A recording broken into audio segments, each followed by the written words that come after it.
We need to talk about Nebraska football. But first thing, we got to get something straight. Scott Frost was the absolute right person to hire when you hired him.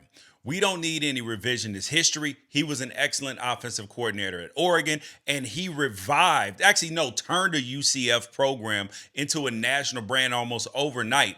And the last time that Nebraska was really relevant, Scott Frost was the quarterback there. Now, on paper, it was a match made in heaven, and no amount of revisionist history could anybody have anticipated him going 5-22 in one-score games. Now, with the amount of support, resources that Nebraska football has, enough to even do the right thing by Frost and not even wait another 3 weeks where his buyout was cut in half, there should be no excuse for them to miss on a third straight head coach. And here are some names that you should pay attention to. Number one, Washington's Kalen DeBoer. I know Husky fans, oh my God, you're being a shit stir. Man, take it from a man who watched Willie Taggart, Mario Cristobal leave not too long after they walked into the door. If the money is right, and Mel Tucker can tell you that Big Ten money is right. So there's nothing that Washington is going to be able to do to keep a man who has had success at Indiana as an offensive coordinator and shown he can be a really successful head coach at Fresno State, and now already has Washington recruiting better. They look hella competent and everything else. And now second, Matt Rule at the Carolina Panthers. Now, Matt Rule is getting this Nick Saban treatment right now from the national media, and I don't think he deserves it. But the media is pointing out Nick Saban's successful runs at college programs, despite the average success that he had at Miami. And now Matt Rule got Temple to be relevant. He turned Baylor, resurrected their program. And it doesn't even matter that the Carolina Panthers stink right now, because the gripes about him are actually that he's running a pro program like it's a college school anyway. And Nebraska is a college program. Third coach up, Iowa State's Matt Campbell.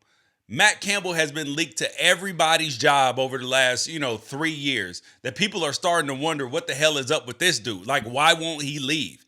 He seems like a Mel Kiper top 10 pick that falls to the third or fourth round. You're like, what the hell happened? And he has turned 3-star guys into NFL players, and his players love him. Now, last up, a name that I know you haven't heard, but you probably should have. That is BYU's Kalani Sitake.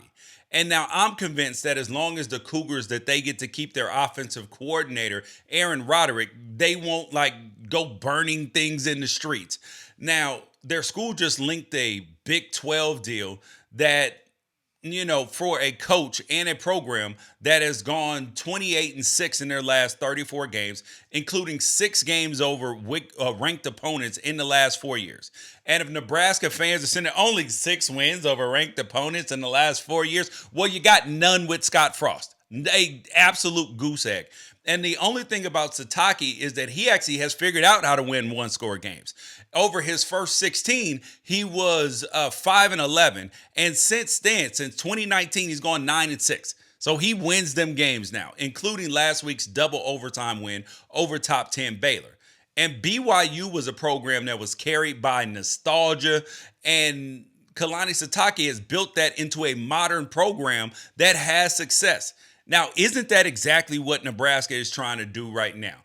It's been forever since Nebraska has even showed a pulse, since they have been relevant or even competitive, for that matter of fact. But the fan support is there, the money is there, and there's plenty of untapped potential on that current roster. They just need a coach that can mix the ingredients correctly and cook something up that doesn't taste like 3 and 9.